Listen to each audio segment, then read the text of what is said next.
പാപക്ഷമയും ശുദ്ധീകരണവും പ്രാപിക്കുമ്പോഴാണ് യഥാർത്ഥത്തിൽ നമ്മൾ വിശുദ്ധ ജനമാകുന്നത്.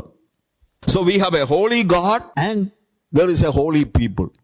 അതുകൊണ്ടാണ് നമ്മളെ വിശുദ്ധന്മാരെന്നൊക്കെ വേദവസം വിളിക്കുന്നത്, ഇല്ലേ? പക്ഷേ ഇവിടെ ഇത് രണ്ടും നടക്കണം. അതുകൊണ്ട് ഈ കാലയളവിൽ പാപക്ഷമയെക്കുറിച്ച് മാത്രമല്ല, പാപങ്ങളിൽ നിന്നുള്ള ശുദ്ധീകരണത്തെക്കുറിച്ച് കൃത്യമായ ടീച്ചിങ് നമുക്കുണ്ടാകണം. എൻ്റെ വാക്കുകൾ കേൾക്കുന്നവർ നിങ്ങളൊരു പക്ഷേ പാപക്ഷമ പ്രാപിച്ചവരാണെങ്കിൽ നല്ല കാര്യം. പക്ഷേ നിങ്ങളുടെ സകല അനീതിയും പോക്കി നിങ്ങളെ ശുദ്ധീകരിപ്പാൻ തക്കവണ്ണം ശക്തനാണ് കർത്താവ്. ഇനി നിങ്ങൾ കഴിഞ്ഞകാല ജീവിതത്തിലേക്ക് പോകേണ്ട കാര്യമില്ല. നിങ്ങളുടെ ജഡത്തിൻ്റെ മോഹങ്ങൾക്കനുസരിച്ച് നിങ്ങൾ ജീവിക്കേണ്ടതില്ല. നിങ്ങൾക്കൊരു വിശുദ്ധ ജീവിതം ജീവിക്കാൻ കഴിയും. പക്ഷേ ആ വിശുദ്ധീകരണത്തിലേക്ക് നിങ്ങൾ പോകണമെങ്കിൽ, ആ വിശുദ്ധിയിലേക്ക് നിങ്ങൾ പോകണമെങ്കിൽ നിങ്ങൾ ശുദ്ധീകരണം പ്രാപിക്കണം. സ്വർഗത്തിൻ്റെ ശുദ്ധീകരണം, അഗ്നി കൊണ്ടുള്ള. അഗ്നി എന്ന് പറയുമ്പോഴത്തേക്ക് നമ്മൾ കാണുന്ന തീ എന്നുള്ളതല്ല. അവിടെ എന്താണ്? സറാഫുകളുടെ ഒരുത്തൻ അഗ്നി എടുത്ത് അവൻ്റെ നാവിനെ ശുദ്ധീകരിച്ചു. ഇതുപോലെ സ്വർഗത്തിലെ അഗ്നി നമ്മളെ ശുദ്ധീകരിക്കണം. അപ്പോൾ ശുദ്ധീകരണത്തെക്കുറിച്ചുള്ള ഇനിയും പഠിക്കണം. പഠിക്കുക മാത്രമല്ല, ആ ശുദ്ധീകരണം പ്രാപിക്കണം. കർത്താവ് പാപം ക്ഷമിക്കുന്നത് അവൻ്റെ കൃപ, അവൻ്റെ കരുണ. പക്ഷേ തുടർന്ന് നമ്മൾ ജീവിക്കണമെങ്കിൽ നമുക്ക് ശുദ്ധീകരണം ആവശ്യമുണ്ട്. പന്നിക്കൂട്ടിൽ കിടന്ന മകനെ സ്വീകരിക്കാൻ അപ്പൻ തയ്യാറാണ്, അവൻ്റെ പാപത്തെ ക്ഷമിക്കാനും തയ്യാറാണ്. പക്ഷേ അവൻ്റെ പന്നിക്കൂട്ടിൽ കിടന്ന ജീവിതവും കൊണ്ട്, ആ വസ്ത്രവും കൊണ്ട് അവനൊരിക്കലും അപ്പൻ്റെ ഭവനത്തിൽ അകത്തേക്ക് കയറാൻ പറ്റില്ല. അകത്തേക്ക് കയറണമെങ്കിൽ അവൻ ശുദ്ധീകരണം പ്രാപിക്കണം, പുതിയ വസ്ത്രം ധരിക്കണം. മകനാണെന്നുള്ളതിൻ്റെ തെളിവായി അവന് പുതിയ മോതിരം കിട്ടണം. മകനാണെന്നുള്ളതിൻ്റെ സിമ്പലായിട്ട് അവിടെ മോതിരം ഇടിവിക്കുന്നത്. നീ മരിച്ചവനായിരുന്നു, നീ വീണ്ടും ജീവിച്ചിരിക്കുന്നു.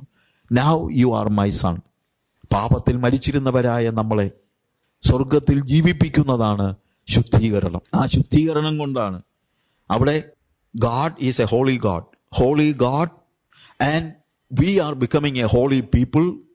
ദൈവം, വിശുദ്ധ ദൈവം, നമ്മൾ വിശുദ്ധ ജനമായി തീരുന്നു. പിന്നെ എല്ലാം ഹോളിയാ, പിന്നെ എല്ലാം വിശുദ്ധമാണ്. We have a holy scripture. നോക്ക്, holy God, holy people. Holy God, holy people. Holy people. And we have a holy scripture. നമുക്ക് വിശുദ്ധ ജീവിതം ജീവിക്കാൻ ഒരു വിശുദ്ധ വചനം നമുക്ക് നൽകിയിരിക്കുന്നു. അതോടൊപ്പം നമുക്ക് we have given a holy spirit. പരിശുദ്ധ ആത്മാവിനെ നമുക്ക് നൽകിയിരിക്കുന്നു. എന്തിനാ? For a holy living. അങ്ങനെ ഹോളി ലിവിങ്ങിലേക്ക് നമ്മൾ പ്രവേശിക്കുമ്പോൾ ദൈവം പറയുകയാണ്, യെശയ്യാനോട് പറയുക, you have a holy mission. ഞാൻ നിന്നെ ഒരു ദൗത്യം പരമേൽപ്പിക്കുകയാണ്. പക്ഷെ ദൗത്യം പരമേൽപ്പിക്കണമെങ്കിൽ ആദ്യം he need to see the holy God. He need to become a holy person. And ദൈവ വചനം അവൻ കേൾക്കണം, ഹോളി സ്ക്രിപ്ചർ, ദൈവത്തിൻ്റെ ആത്മാവ്, holy spirit, holy living and a holy mission. ആത്യന്തികമായി പറയുമ്പോൾ ഇതെല്ലാം നമ്മളെ ചെയ്യുന്നതിനെന്നറിയാമോ? God wants us to lead to a holy city. ആത്യന്തികമായി നമ്മളെ ഒരു വിശുദ്ധ പട്ടണത്തിലേക്ക് കൊണ്ടുപോകാൻ വേണ്ടിയാ ഇതെല്ലാം ചെയ്യുന്നത്. വിശുദ്ധ ദൈവം വിശുദ്ധ വിളിയായിൽ വിളിച്ച് വേർതിരിച്ച് വിശുദ്ധ ജനമാക്കി. ഒരു വിശുദ്ധ വിളിയാ നമുക്കുള്ളത്. 2 തീമോഥെയോസിന്റെ ലേഖനത്തിൽ 1-ാം അധ്യായത്തിന്റെ 9-ാമത്തെ വാക്യം വായിക്കുമ്പോൾ അവിടെ എഴുതിയിരിക്കുന്നത്, അവൻ നമ്മെ രക്ഷിക്കുകയും വിശുദ്ധ വിളി കൊണ്ട് വിളിക്കുകയും ചെയ്ത് നമ്മുടെ പ്രവൃത്തികൾ നിമിത്തമല്ല. വിശുദ്ധ വിളി കൊണ്ട് വിളിച്ചു. വിശുദ്ധ വിളി കൊണ്ട് വിളിച്ചത് തന്നെ വിശുദ്ധ വിളിയാണ്. Holy call. അവിടെ എഴുതിയിരിക്കുന്നത് എ ഹോളി കോളിംഗ്. അവന്റെ വിളി തന്നെ വിശുദ്ധ വിളിയാണ്. ആ വിശുദ്ധനായ ദൈവം വിശുദ്ധ വിളി കൊണ്ട് വിളിച്ചവൻ വിശുദ്ധ ജീവിതം ജീവിക്കണം. എന്തിനാണ് അങ്ങനെ വിളിച്ചത്? എഫേസ്യ ലേഖനത്തിൽ നമ്മൾ വായിക്കുമ്പോൾ അതിൻ്റെ 1-ാം അധ്യായത്തിൻ്റെ തന്നെ 4-ാമത്തെ വാക്യത്തിൽ, നാം തൻ്റെ സന്നിധിയിൽ വിശുദ്ധരും നിഷ്കളങ്കരും ആകേണ്ടതിന് അവൻ ലോകസ്ഥാപനത്തിന് മുമ്പേ അവന് നമ്മെ തെരഞ്ഞെടുത്തു. നമ്മൾ പഠിച്ചുകൊണ്ടിരിക്കുന്ന കാര്യം അതാണ്. എന്തിനാണ് ദൈവം നമ്മളെ തെരഞ്ഞെടുത്തത്? What is the desire of God about me when he was calling me? എന്നെ വിളിച്ചപ്പോൾ അവൻ്റെ വിളിയാലുള്ള ആശ എന്ത് എന്ന് ചോദിച്ചാൽ എന്താകണമെന്നാണ്. പാപിയായിരുന്ന എന്നെ അവൻ വിളിച്ചത്. അവൻ്റെ ഒരു ലക്ഷ്യമുണ്ട്. എന്താണ്?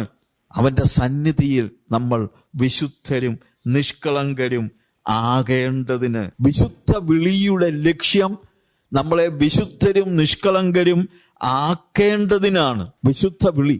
വിശുദ്ധനായ ദൈവം തൻ്റെ വിശുദ്ധ വിളിയാൽ നമ്മളെ വിളിച്ച് വിശുദ്ധ ജനമാക്കുന്നത് നമ്മൾ വിശുദ്ധരും നിഷ്കളങ്കരും ആകേണ്ടതിനാണ്. ഇതൊക്കെ എന്തുമാത്രം നമ്മളൊന്ന് ധ്യാനിക്കണം. ഇപ്പോൾ പറഞ്ഞ പോലെ മെഡിറ്റേഷൻ വേണം.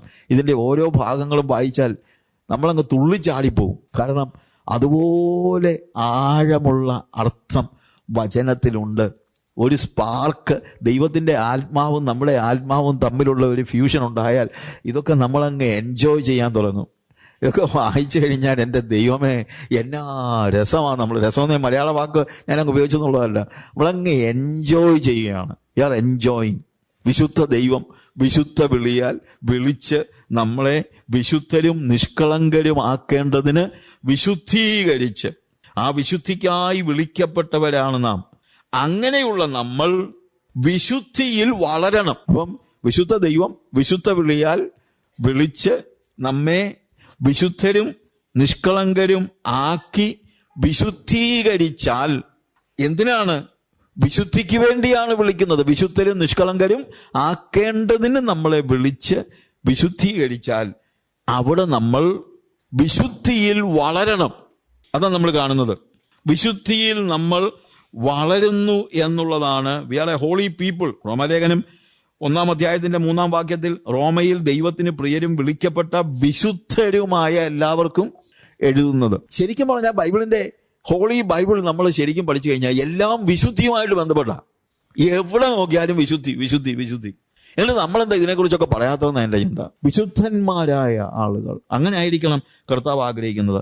അങ്ങനെ നമ്മളെ വിളിച്ച് വിശുദ്ധിയിൽ ജീവിക്കാൻ, നമ്മളെ വിളിച്ചിട്ട് വിശുദ്ധിയിൽ വിശുദ്ധരും നിഷ്കളങ്കരും ആകേണ്ടതിന്, അങ്ങനെ വളരാൻ, അതിനാണ് വിശുദ്ധ വചനം നമുക്ക് നൽകിയിരിക്കുന്നത്. Holy scripture. എന്തിനാ?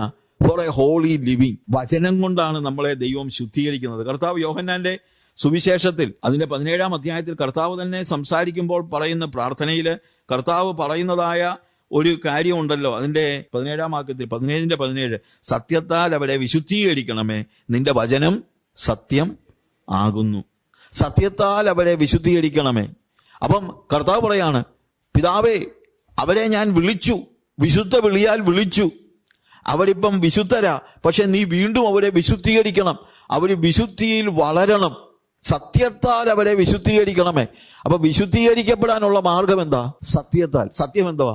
നിന്റെ വചനം സത്യമാകുന്നു. അപ്പോൾ വചനത്താലാണ്, സത്യത്താൽ വിശുദ്ധീകരിക്കണം, വചനത്താലാണ് നമ്മൾ വിശുദ്ധീകരിക്കപ്പെടുന്നത് എന്നുള്ളതാണ് നമുക്ക് മനസ്സിലാക്കാൻ കഴിയുന്നത്. എത്ര അത്ഭുതകരമായ ഒരു സാക്ഷ്യമായിട്ട് നമുക്ക് മനസ്സിലാക്കാനായിട്ട് കഴിയും. വിശുദ്ധി, holy God, holy people, holy scripture. എന്നാൽ അതിനോട് ചേർന്ന് നമുക്ക് നൽകിയിരിക്കുന്ന കാര്യമാണ് holy spirit. Holy spirit, holy സ്ക്രിപ്ചറും ഹോളി സ്പിരിറ്റും. What are the foundations of Christian life എന്നുള്ളതിനെക്കുറിച്ച് ക്ലാസ്സുകളൊക്കെ എടുക്കുമ്പോൾ ഇവിടെയും ആഫ്രിക്കയിലൊക്കെ എപ്പോഴും ഞാൻ പറയുന്ന 2 കാര്യങ്ങളുണ്ട്. There are 2 foundations. അതൊരു ഫാക്റ്റാണ്. First foundation is the holy scripture. നമ്മുടെ അടിസ്ഥാനം എന്ന് പറയുന്നത് ദൈവത്തിന്റെ വചനമാണ്. ആ വചനമാണ് ഹോളി ലിവിങ്ങിനെ കുറിച്ച് നമ്മളോട് പറയുന്നത്. Holy scripture tells you what is holy life. വിശുദ്ധ വചനം വിശുദ്ധ ജീവിതം എന്താണെന്ന് നമ്മളോട് പറയുന്നു. പക്ഷേ ആ വിശുദ്ധ ജീവിതം ജീവിക്കാൻ നമുക്ക് ശക്തി വേണം. ഹ്യൂമൻ പവറിൽ നമുക്കത് ചെയ്യാൻ കഴിയില്ല.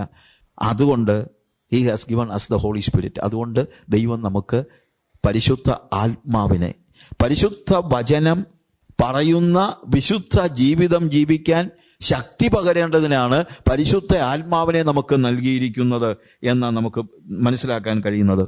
Holy scripture tells you what is holy life and holy spirit help you to live that holy life. Holy scripture and holy spirit, ഇത് രണ്ടുമാണ് ഒരു ഹോളി ലൈഫിന് നമ്മളെ പ്രാപ്തമാക്കുന്നത്. പരിശുദ്ധ വചനവും പരിശുദ്ധ ആത്മാവും. വചനത്താൽ അവരെ വിശുദ്ധീകരിക്കണമേ എന്നാ പറയുന്നത്. സത്യത്താൽ അവരെ വിശുദ്ധീകരിക്കണമേ, നിന്റെ വചനം സത്യമാകുന്നു. എന്നാൽ ആ വചനത്തോടൊപ്പം എന്തുകൂടെ വേണം? പരിശുദ്ധാത്മാവും വേണം. We need the holy spirit. പരിശുദ്ധാത്മാവ് അനിവാര്യമാണ്. ആ പരിശുദ്ധാത്മാവും കൂടെ ഉള്ളപ്പോഴാണ് പരിശുദ്ധ ജീവിതം ജീവിക്കുവാൻ നമ്മൾ മനസ്സിലാക്കുന്നത്. അങ്ങനെയാണ് നമ്മൾ ശുദ്ധീകരിക്കപ്പെടുന്നത്. നമ്മൾ 1 തെസ്സലോനിക്കർ 4:3 വായിച്ചല്ലോ, കർത്താവിന്റെ ഇഷ്ടമോ നിങ്ങളുടെ ശുദ്ധീകരണം തന്നെ. ആ ശുദ്ധീകരണത്തിന് വേണ്ടിയാണ് ദൈവം തൻ്റെ പരിശുദ്ധാത്മാവിനെ നമുക്ക് നൽകിയിരിക്കുന്നത്. 1 തെസ്സലോനിക്കരുടെ ലേഖനം 4-ാം അധ്യായത്തിൽ അത് മുഴുവനായിട്ട് നമ്മൾ താഴോട്ട് വായിക്കുമ്പോഴത്തേക്ക് നമുക്ക് മനസ്സിലാക്കാൻ കഴിയുന്ന ഒരു കാര്യം, 1 തെസ്സലോനിക്കർ 4-ാം അധ്യായത്തിൽ നമ്മൾ ജാതികളെ പോലെ ആകരുത്, വിശുദ്ധീകരണത്തിലും മാനത്തിലും താന്താൻ്റെ പാത്രത്തെ നേടിക്കൊള്ളട്ടെ എന്ന് പറഞ്ഞിട്ട് കൃത്യമായിട്ട് 7-ാം വാക്യത്തിൽ പറയുകയാണ്, ദൈവം നമ്മെ അശുദ്ധിക്കല്ല വിശുദ്ധീകരണത്തിനത്രേ വിളിച്ചത്. പാപത്തിൽ ജീവിക്കുന്ന മനുഷ്യനെ വിളിക്കുന്ന കാര്യം വരെയൊക്കെ നമ്മൾ പറയുന്നുണ്ട്. നീ വാ, നിന്നെ കർത്താവ് നിന്റെ പാപം നീ മോചിക്കും എന്നൊക്കെ പറയുന്നുണ്ട്. അത് പറയണം, അത് ബേസിക് അടിസ്ഥാനപരമായ കാര്യമാണ്, അത് പറയണം. പക്ഷേ അവിടെ കൊണ്ട് നിർത്തുന്നതായി പ്രശ്നം. അതുകൊണ്ടെന്താണെന്നറിയാമോ? സഭയെ വന്നു കഴിഞ്ഞാൽ പാപമോചനം പ്രാപിച്ചെന്നും പറഞ്ഞ് സഭയെ വന്നു കഴിഞ്ഞാൽ പിന്നെയും പാപത്തിൽ ജീവിക്കുന്നവരാ. പക്ഷെ അതിനല്ല ദൈവം നമ്മളെ വിളിച്ചത്, ശുദ്ധീകരണത്തിന് വേണ്ടിയാണ്. പാപങ്ങളെ ക്ഷമിക്കും, അനീതിയെ പോക്കും, അല്ലെങ്കിൽ അനീതിയിൽ നിന്ന് വിടുതൽ നൽകും, അല്ലെങ്കിൽ നമ്മുടെ പാപ ഇച്ഛകളിൽ നിന്ന് താല്പര്യങ്ങളിൽ നിന്ന് വിടുതൽ നൽകും. അങ്ങനെ ഒരു വിശുദ്ധീകരണം, ദൈവത്തിൻ്റെ ഇഷ്ടം നിങ്ങളുടെ ശുദ്ധീകരണമാണ്. ആ വിശുദ്ധീകരണത്തിന് വേണ്ടിയാണ് കർത്താവ് നമ്മളെ വിളിച്ചത്. ദൈവം നമ്മെ അശുദ്ധിക്കല്ല, 7-ാമത്തെ വാക്യത്തിൽ ദൈവം നമ്മെ അശുദ്ധിക്കല്ല വിശുദ്ധീകരണത്തിന് അത്രേ വിളിച്ചത്. ദൈവം വിളിച്ചത് തന്നെ അതിനു വേണ്ടിയാണ്.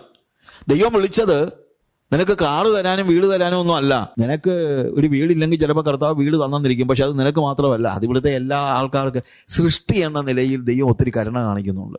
അതിപ്പോൾ നമ്മളോട് മാത്രമൊന്നുമല്ല, ഏത് മതത്തിൽപ്പെട്ടവരോടും ദൈവം കരുണ കാണിക്കുന്നുണ്ട്. രോഗികളായ ആളുകൾ നമുക്ക് തന്നെ ചിലപ്പം അവർ കരഞ്ഞു പ്രാർത്ഥിച്ചു കഴിഞ്ഞാൽ ചിലപ്പോൾ ദൈവം വിടുതൽ കൊടുത്തെന്നിരിക്കും. അവൻ രക്ഷിക്കപ്പെട്ട് സ്നാനപ്പെട്ട് ആത്മസ്നാനം പ്രാപിച്ചെങ്കിലേ പറ്റുമെന്നൊന്നും പറഞ്ഞിട്ട് കാര്യമൊന്നുമില്ല. കാര്യം കർത്താവ് തന്നെ ഭൂമിയിലായിരുന്നപ്പോൾ കർത്താവ് സൗഖ്യമാക്കിയതിൽ നല്ലൊരു ശതമാനവും കർത്താവിൻ്റെ പിന്നാലെ പോയില്ല. കർത്താവിൻ്റെ പിന്നാലെ പോയിട്ടൊന്നും അല്ല സൗഖ്യമാക്കിയത്.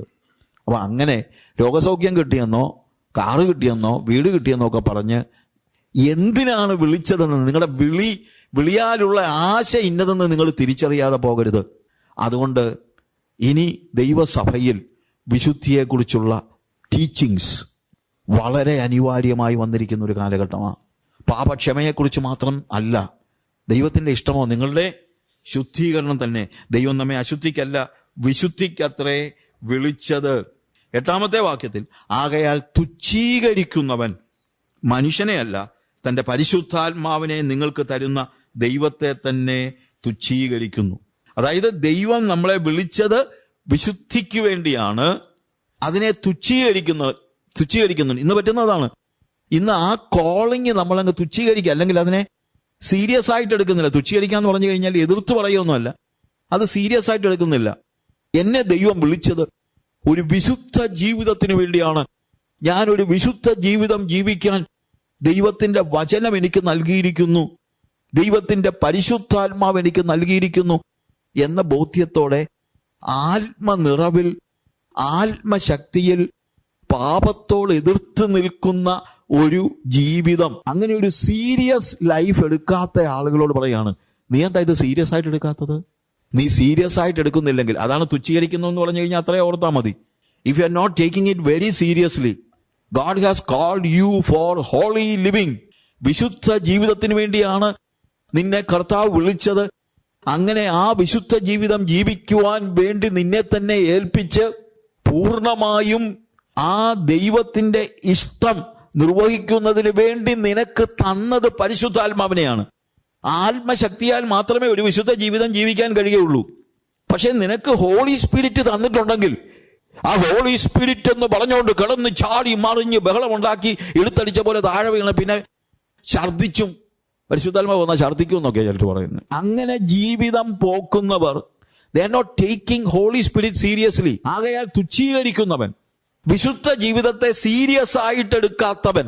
എൻ്റെ വചനം കേൾക്കുന്ന ഈ വചനം കേൾക്കുന്ന ആളുകളോട് ഞാൻ പറയട്ടെ, ടേക്ക് ഇറ്റ് വെരി സീരിയസ്ലി. വിശുദ്ധ ജീവിതത്തെ വളരെ സീരിയസ് ആയിട്ട് എടുക്കണം. അതിനെ സീരിയസ് ആയിട്ട് എടുക്കാത്തവൻ, വിശുദ്ധിയെ കാര്യമായിട്ട് എടുക്കാത്തവൻ, സെറ്റ് അസൈഡ് എന്നുള്ള വാക്കാണ് ഉപയോഗിച്ചിരിക്കുന്നത്, മാറ്റി നിർത്തുന്നവൻ. അവൻ മനുഷ്യനെ അല്ല. ചിലപ്പം പറയും, ചില പാർട്ടി ചില ആളുകളുണ്ട് വന്നു കഴിഞ്ഞ വിശുദ്ധ ജീവിതം. നമ്മൾ മനുഷ്യരല്ലയോ, നമുക്കിപ്പോൾ അങ്ങനെയൊക്കെ അങ്ങോട്ട് ജീവിക്കാൻ പറ്റുമോ? ആരുണ്ട് ജീവിച്ചോര് അല്ലേ? അത് ഒത്തിരി കേൾക്കുന്നതാണ്. ഇപ്പം യേശു പറഞ്ഞ പോലെ ജീവിക്കുന്ന ആരേലും ഉണ്ടോ? അത് നടക്കുന്ന കാര്യമൊന്നുമല്ലെന്ന്.